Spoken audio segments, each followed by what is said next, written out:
प्रिय मित्रों, मैं ब्रह्मा जी भक्त पटना हाई कोर्ट अधिवक्ता आप सभी लोगों के लिए डे बाय डे नए नए कानून पे विशेष वीडियो लेकर आते रहता हूँ। आज जो यह विशेष वीडियो है कि आप अपने जीवन में सफल कैसे हो सकते हैं और सफलता की गारंटी आप कैसे पा सकते हैं, तो उसके लिए है। तो आप जय हो ब्रह्मा जी चैनल पे आएँ, इस चैनल को लाइक करें, सब्सक्राइब करें, कमेंट करें और हमेशा इस चैनल पे बने रहें। तो आपको कानून से संबंधित जानकारी और अपने जीवन में सफल होने के लिए संबंधित जानकारी विशेष वीडियो आपको मिलती रहेगी। तो आप जानें कि आप जैसे ही अपने जीवन में सफलता पाना चाहते हैं, तो अगर आपने कर्म नहीं किया तो आप कुछ भी हासिल नहीं कर सकते हैं। कर्म करना परम आवश्यक है। कर्म नहीं करेंगे तो कुछ भी हासिल नहीं हो सकता है। जो समय आप खराब कर रहे हैं तो वह समय उनका आंसू बहा देगा। तो आप जो भी सोचते हैं उसके लिए कर्म करें, आलस्य नहीं रखें। इसलिए कि मकान जो है ऊपर से नहीं बनता, नीचे से बनता है। तो नीचे से आप मकान को बनाना चाहते हैं, ऊंचे मकान बनाना चाहते हैं, तो उसके लिए आपको कर्म करना पड़ेगा, नींव को मजबूत करना पड़ेगा। आप अपने जीवन में और सबसे बड़ी सफलता में बाधक जो है वह आलस्य है। इसलिए कि सपनों को कत्ल करने वाली सबसे बड़ी जो शब्द है वह है आलस्य। आलस्य नहीं करें। साथियों, आपने कभी सोचा होगा कि इंसान नंगा ही पैदा क्यों होता है? इसलिए कि नंगा पैदा होता है और उसके बाद उसको सब कुछ मिलता है। तो कुदरत के पास तो ऐसा होना चाहिए कि जो ही बच्चा पैदा हुआ उसके लिए सब कुछ कुदरत दे दे, लेकिन नहीं, कुदरत ऐसा नहीं करती है। न मकान देती है, न गाड़ी देती है, न बंगला देती है, कुछ भी नहीं देती है। वह कहती है कि आप कर्म करें, कर्म करेंगे तो आपको सब कुछ मिलता है। यानी कहा गया है कि सकल पदार्थ यही जग माही, कर्महीन नर पावत नाही। यानी सब कुछ इस धरती पे है, सब कुछ ये पदार्थ यहाँ पे उपलब्ध है। आप जैसा कर्म करेंगे वैसा आपको फल मिलेगा। यानी सफलता के लिए आपको कर्म करना पड़ेगा। महात्मा गांधी भी कहते थे कि जो अपने कर्म का रोटी खाता है वह सबसे अच्छा व्यक्ति है। तो आप अपने कर्म करें और अपने रोटी को खाएं। जो बिना कर्म किए हुए रोटी खाता है वह चुराए हुए रोटी को खाता है।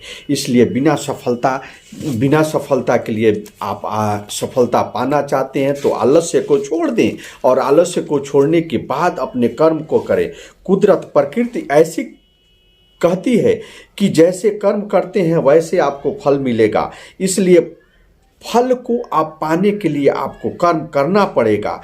आप जैसा जीना चाहते हैं वैसे जी सकते हैं, वैसे आपको कर्म करना पड़ेगा, वैसे आपको सफलता मिलेगी। और जैसे आप ही जो सफल होते हैं तो आपको महसूस होता है कि हमने ऐसा कर्म किया बिना कर्म किए। जैसे सचिन तेंदुलकर 10वीं में फेल हो गए, लेकिन उन्होंने क्रिकेट में ऐसा कर्म किया, दिनों रात वे परिश्रम किए, तो क्रिकेट के वे भगवान बन गए। और उसी जो है महाराष्ट्र के बोर्ड की परीक्षा में वे फेल कर गए, लेकिन उसी महाराष्ट्र बोर्ड के 10वीं की क्लास में उनके जीवनी को पढ़ाया जाता है। तो आप सफल होना चाहते हैं तो कर्म करें। आप अपने सभी आलस्य को छोड़ दें और आलस्य को छोड़कर जिस भी क्षेत्र में कोई भी काम छोटा नहीं होता है, छोटा बड़ा जो भी काम आपको मिलता है उसको करें कि कुदरत भी देखे तो कहे कि यह कितना अच्छा काम करता है, तो सफलता आपको अपने आप मिल जाएगी।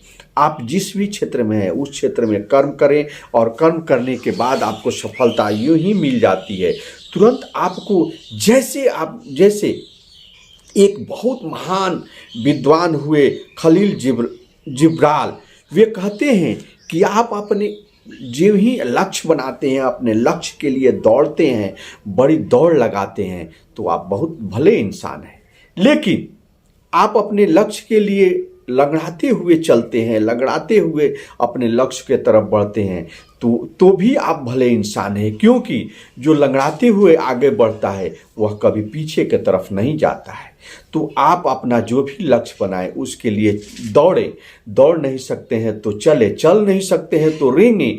तो अपनी सफलता के लिए आप जैसे चलेंगे, जैसे करेंगे वैसे आप सफलता पा सकते हैं। तो अपने जीवन में आप सफलता पाना चाहते हैं तो कर्म करें, कठिन से कठिन कर्म करते हैं तो आपको सफलता अपने आप मिल जाती है। तो ये सफलता जो है बहुत बड़ी अब सफलता है। आपको जीवन में सफलता लाने के लिए आपको कर्म करना पड़ेगा। आप जैसा चाहते हैं वैसा आपको कर्म करना पड़ेगा। जैसा आप सफलता चाहते हैं वैसी कठिन आपको मेहनत करनी पड़ेगी। आपकी जिस क्षेत्र में भी आप जाना चाहते हैं उस क्षेत्र को चुनें और उस क्षेत्र में बढ़ें, इसलिए कि आप गांठ बांध लें। यह एक बहुत बड़ी बात है कि आप सफल होना चाहते हैं तो सूरज को स्वयं जगाएं। सूरज आपको अगर जगाता है तो आप सफल नहीं हो सकते हैं, आप असफल हो सकते हैं। तो अपने जीवन में आगे बढ़ना चाहते हैं तो आलस्य को छोड़ें और जो है सूरज को जगाएं। सूरज को जगाने से पहले उठें और जीवन में सफल हो जाएं। तो मैं अपने हृदय की गहराइयों से आप सभी को धन्यवाद देता हूं कि जहां भी रहें सूरज और चांद की तरह चमकते रहें और बुलंद हौसलों से अपने सफलता की ओर बढ़ते रहें। जय हिंद।